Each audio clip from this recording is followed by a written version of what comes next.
ಜಪಮಾಲೆ ಹಿಡಿದು ಮಂತ್ರ ಜಪ ಮಾಡುವವರು ಲಕ್ಷಾಂತರ ಜನರು. ಆದರೆ ಅದರ ಹಿಂದೆ ಇರುವ ನಿಜವಾದ ರಹಸ್ಯ ನಿಮಗೆ ಗೊತ್ತೇ? ನಮಸ್ಕಾರ ಸ್ನೇಹಿತರೆ, ವೆಲ್ಕಮ್ ಟು ಪ್ರಾಣಾಧಾರ. ಜಪಮಾಲೆ ಏಕೆ ಮಾಡಬೇಕು?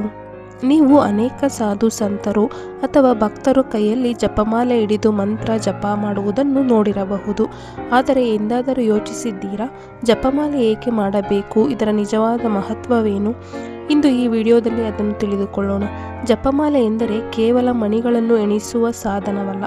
ಇದು ನಮ್ಮ ಮನಸ್ಸನ್ನು ದೇವರ ಕಡೆಗೆ ಕೇಂದ್ರೀಕರಿಸುವ ಒಂದು ಆಧ್ಯಾತ್ಮಿಕ ಸಾಧನ.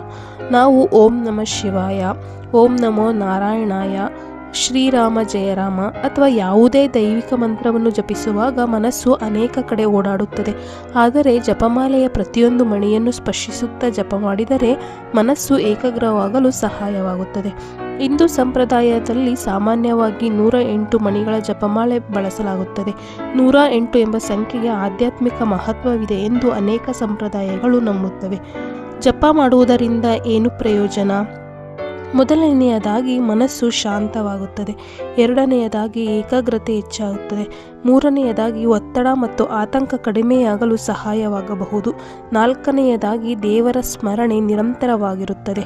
ಶಾಸ್ತ್ರಗಳ ಪ್ರಕಾರ ಭಕ್ತಿಯಿಂದ ಮಾಡಿದ ಜಪವು ಮನಸ್ಸನ್ನು ಶುದ್ಧಿಗೊಳಿಸಿ ದೇವರೊಂದಿಗೆ ಆಂತರಿಕ ಬಾಂಧವ್ಯವನ್ನು ಬೆಳೆಸುತ್ತದೆ. ಆದರೆ ಒಂದು ವಿಷಯವನ್ನು ನೆನಪಿಡಿ, ಕೇವಲ ಜಪಮಾಲೆ ಹಿಡಿದರೆ ಸಾಕಾಗುವುದಿಲ್ಲ. ನಿಜವಾದ ಭಕ್ತಿ, ಪ್ರಾಮಾಣಿಕ ಮನಸ್ಸು ಮತ್ತು ಒಳ್ಳೆಯ ನಡತೆಯೊಂದಿಗೆ ಜಪ ಮಾಡಿದಾಗ ಅದರ ಮಹತ್ವ ಹೆಚ್ಚುತ್ತದೆ.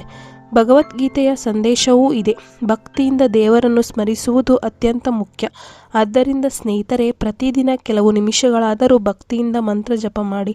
ಅದು ನಿಮ್ಮ ಮನಸ್ಸಿಗೆ ಶಾಂತಿ ಮತ್ತು ಆತ್ಮವಿಶ್ವಾಸವನ್ನು ನೀಡಬಹುದು. ಈ ವಿಡಿಯೋ ನಿಮಗೆ ಇಷ್ಟವಾದರೆ ಲೈಕ್ ಮಾಡಿ, ಶೇರ್ ಮಾಡಿ ಮತ್ತು ಪ್ರಾಣಾಧಾರ ಚಾನಲ್ಗೆ ಸಬ್ಸ್ಕ್ರೈಬ್ ಮಾಡಲು ಮರೆಯಬೇಡಿ. ಧನ್ಯವಾದಗಳು.